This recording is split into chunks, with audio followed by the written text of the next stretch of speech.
Good morning again.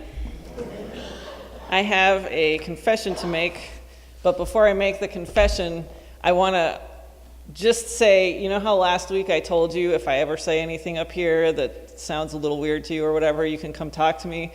Well, I'm banning that from this. That does not apply to what I'm about to say right this second. I hope that because this is a true confession, that you will show me the grace that you would expect me to show you if you confessed something to me. Also, please don't ever talk to me about my appearance. Here's the confession. I'm a little vain. This is a sermon illustration, but it's also true to life. I tried to put on a dress last Sunday that I had bought before Christmas, and I wore to my old church for Christmas Eve, and it looked great. And then last week, I could not zip it up. This is really dismaying. It's not that I think I'm all that, I just don't like reminders that I'm not. So then I went to the doctor for my annual physical this past week, and for the first time ever, he said, well, you're really healthy, but you should probably start working out again. Okay, so this is when I really wish that I believed what I'm about to tell you, which is that today's facet of glory is weight. If I believed that, I would feel super glorious right now. Anybody else with me on that? It is, though. In case you think I'm making this up, I'm going to tell you that the first 7 chapters of the book of 1 Samuel, which is where our passage from today came from, are all about this play on words with the word weight and glory.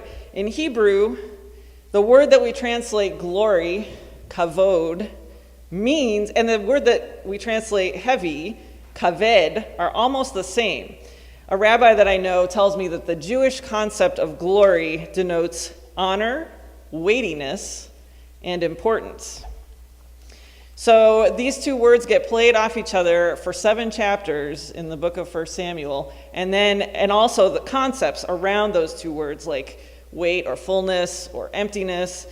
And even without knowing Hebrew, which unfortunately I don't, we can pick up some of this play on words as we study this passage. We're going to look more closely at the passage that Katie read for us. We are going to kind of overview all of those 7 chapters. But I recommend going back on your own time after this and reading those 7 chapters for yourselves and maybe writing down every time you see a word that is either glory or weight or full or empty or hungry or that kind of thing.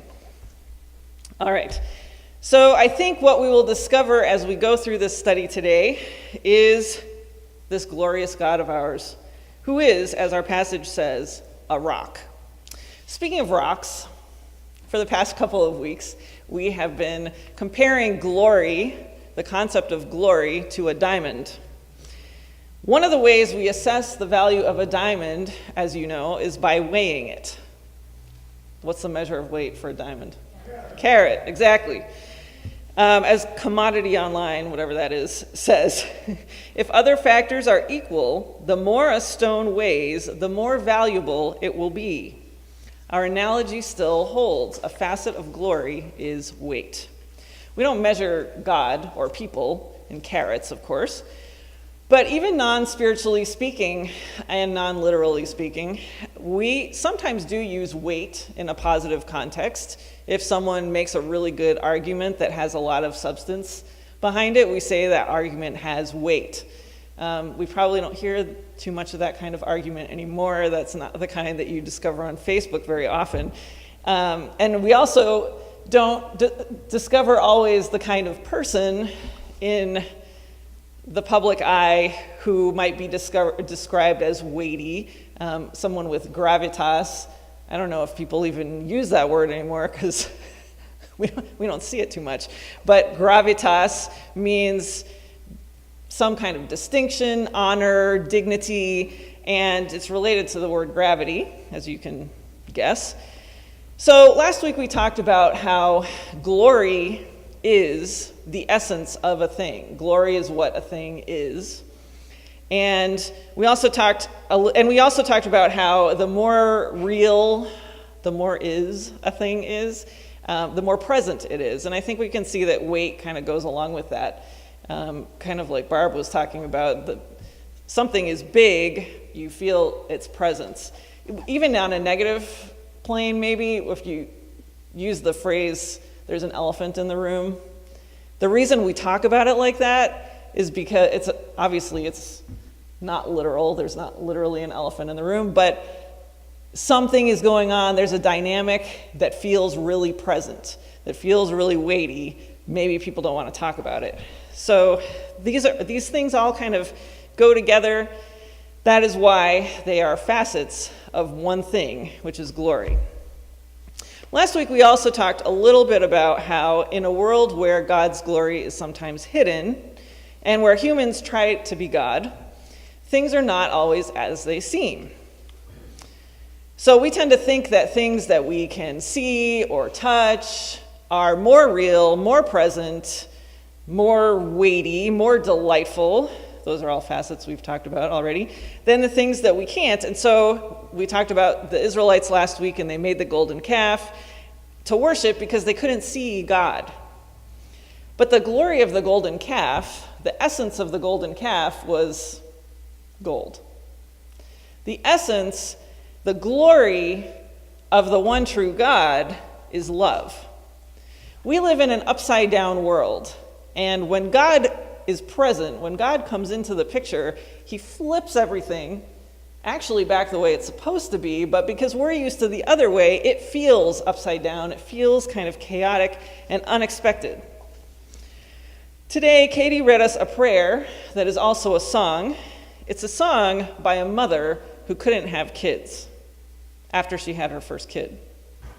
Talk about overturning expectations. As we can see from her song, Hannah's story, and also the bigger story into which she bears her son, Samuel, is all about overturning expectations. You didn't expect weight to be a facet of glory, did you? The story is all about contrasts. It's all about the different ways that a person can gain weight. In 1 Samuel chapters 1 through 7, we have a pregnant, barren woman, a little boy who gets to talk to God, a dangerously overweight priest, and two young men who are full of themselves. Verse 5 of today's reading basically sums up, at least symbolically, everything in the 7 chapters and everything we will talk about today. So keep it in front of your eyes and in the back of your mind as we continue. Those who were full hire themselves out for food, but those who were hungry are hungry no more. She who was barren has borne 7 children, but she who has had many sons pines away. So, who's Hannah? Hannah was one of 2 wives of the same man. And let me just say right here, that situation never goes well. There is not one account in the Bible. God doesn't even have to say don't do it because it never works out. The other wife in this situation here, Peninnah, already had loads of children, but Hannah was not able to have any. At the time, the distinct essence or glory of a woman was believed to be her ability to bear children. I might say, and you can challenge me on this afterwards, even as a woman, I am a woman who has never literally borne children, there might still be something to that. Men can't bear children. There is something distinct for women and their essence in this biological fact. And in this context, childbearing gave a woman presence in her society. It brought her delight, and it literally gave her weight. Katie, how are you feeling?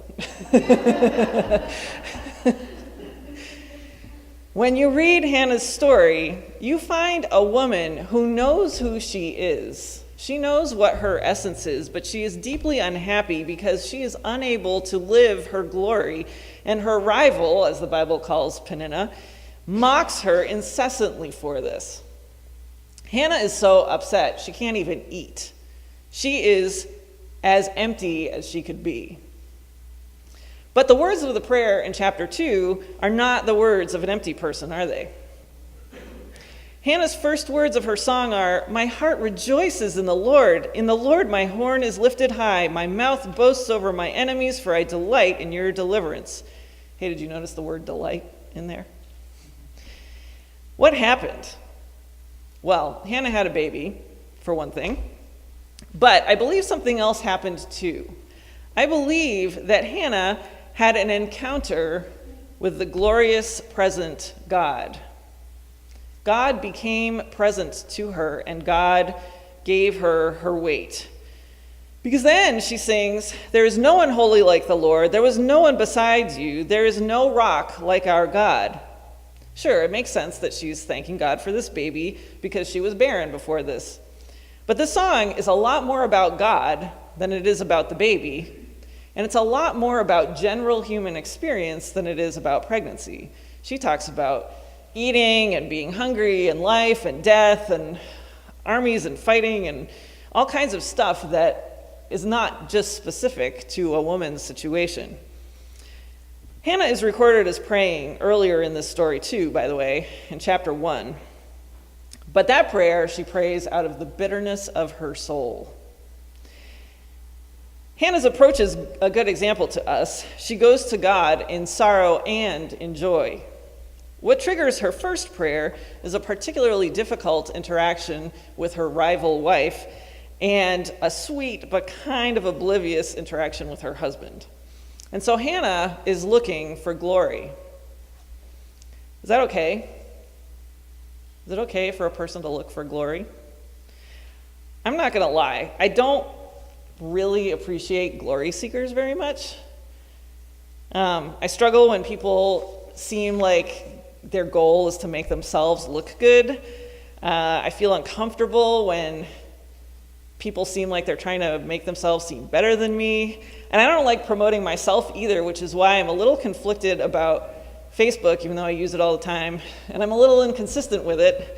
And I felt kind of weird about posting a picture of that sign up there that has my name on it, but it's cool because that's never happened to me before.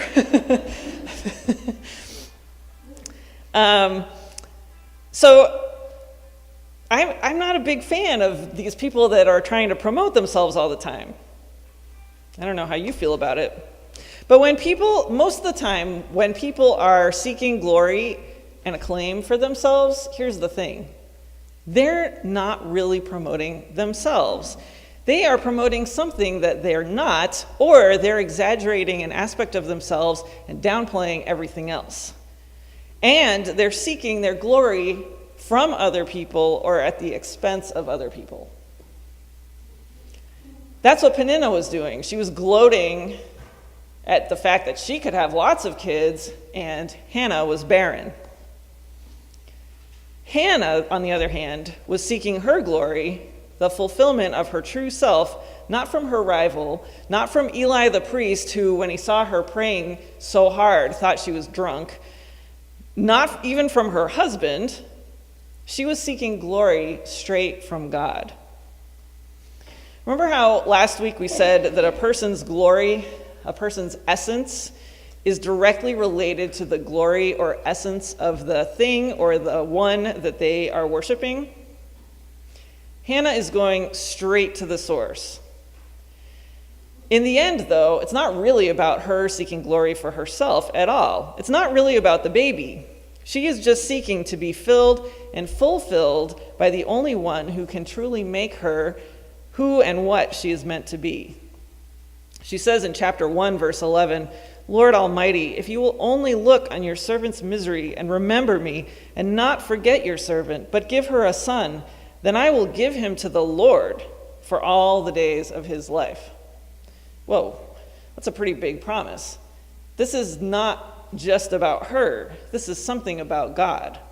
When she has that baby, she fulfills the vow, just as God fulfilled her and her relationship with her husband. Hannah has to have had a lot of trust in the weight of God's glory after that experience with God to fulfill that vow. She has to have really meant it when she sang, "There is no other rock like our God."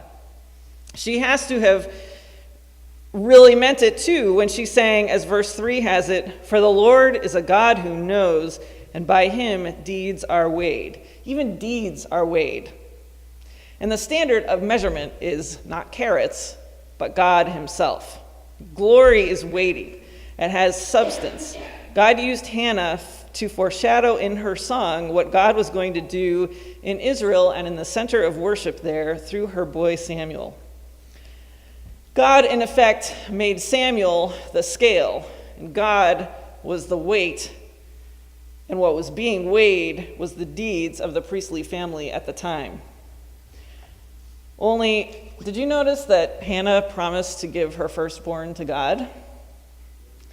The only way she had of doing that was giving him to the very priestly family that needed reform.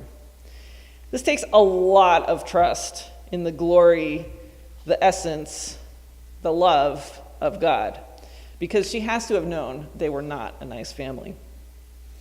The high priest at the time was a man named Eli. He was old.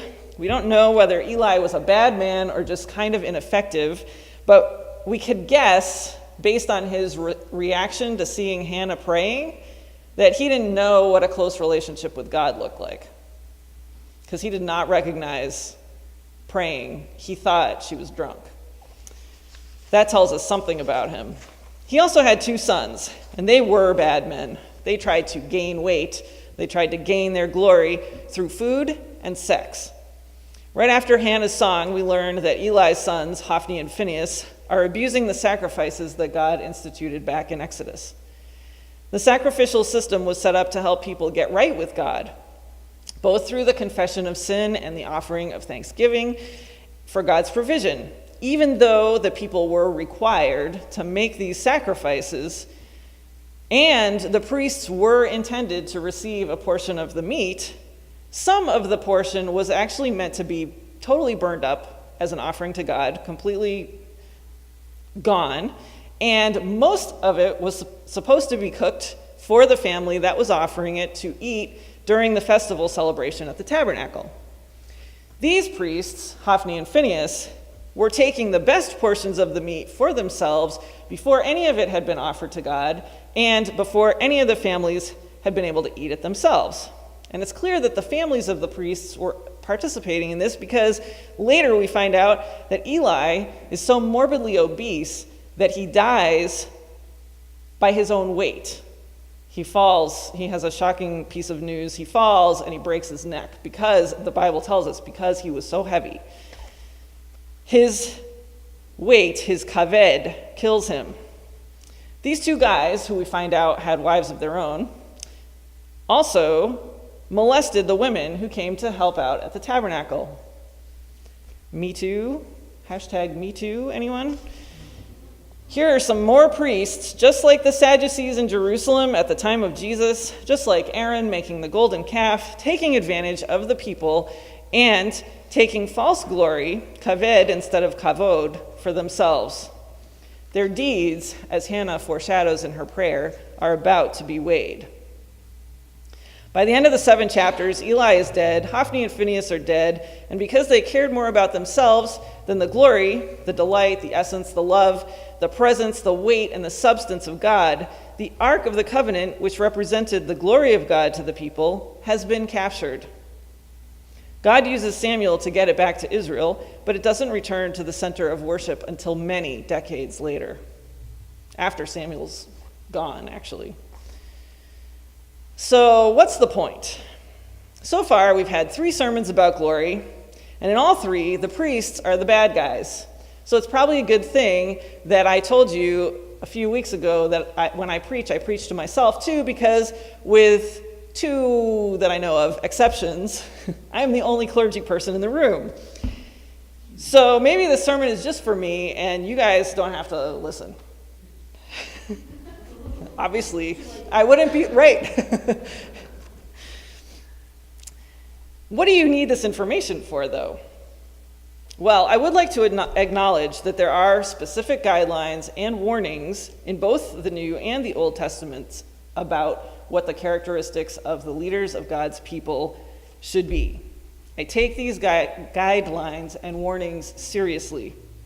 I also want to acknowledge that even the New Testament assumes that some individuals will be set aside as leaders for the people of God. But the New Testament also tells us that all of the people of God are priests. All of them.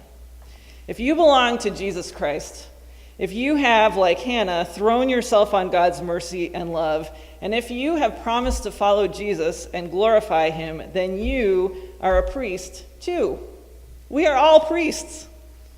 A priest is someone who reflects the glory of a deity to the world and who mediates between that deity and the people. If you belong to Jesus, who is our great high priest, it is your responsibility, as well as my responsibility, to contemplate the Lord's glory, like our theme verse says, and be transformed by it, reflecting the glory to the world. The Apostle Peter says in 1 Peter 2, 5 through 10, "You also, like living stones, are being built into a spiritual house to be a holy priesthood, offering spiritual sacrifices acceptable to God through Jesus Christ. For in Scripture it says, 'See, I lay a stone in Zion.'" Remember the rock? Remember the diamond? He is talking about Jesus. If God is a rock, then Jesus is the hewn cornerstone, and we are to look like him, living stones. "See, I lay a stone in Zion, a chosen and precious cornerstone, and the one who trusts in him will never be put to shame. Now to you who believe," he says, "this stone is precious. But to those who do not believe, the stone the builders rejected has become the cornerstone, and a stone that causes people to stumble, and a rock that makes them fall. They stumble because they disobey the message, which is also what they were destined for. But you are a chosen people, a royal priesthood, a holy nation, God's special possession, that you may declare the praises of him who called you out of darkness into his wonderful light. Once you were not a people, but now you are the people of God. Once you had not received mercy, but now you have received mercy." We who follow Jesus are all priests. We didn't used to be priests.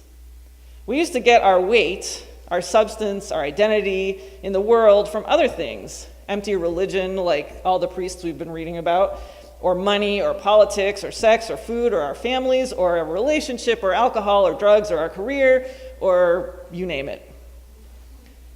None of these things, whether good or bad in themselves, will ever give us our true weight and substance and identity. But when we line up with Jesus, the cornerstone of the church, we are priests. Let us be transformed priests, not like Aaron when he made the golden calf, not like Eli and his sons, slaves to food and sex, not like the Sadducees of Jesus' day, just in it for the money. We are God's special possession, that you may declare the praises of him who called you out of darkness into his wonderful light. This morning we are partaking together of the only one who can truly satisfy us and fill us, Jesus Christ, the bread of life, whose blood was poured out and cleanses us from all our sins. It's no accident that Jesus used the symbols of the bread and the wine, of food and drink, to symbolize the type of relationship he wants to have with us. He wants us to take him into ourselves so that he is fully a part of us. He wants us to gain weight, the weight of delight, presence, love, the weight of glory from him alone.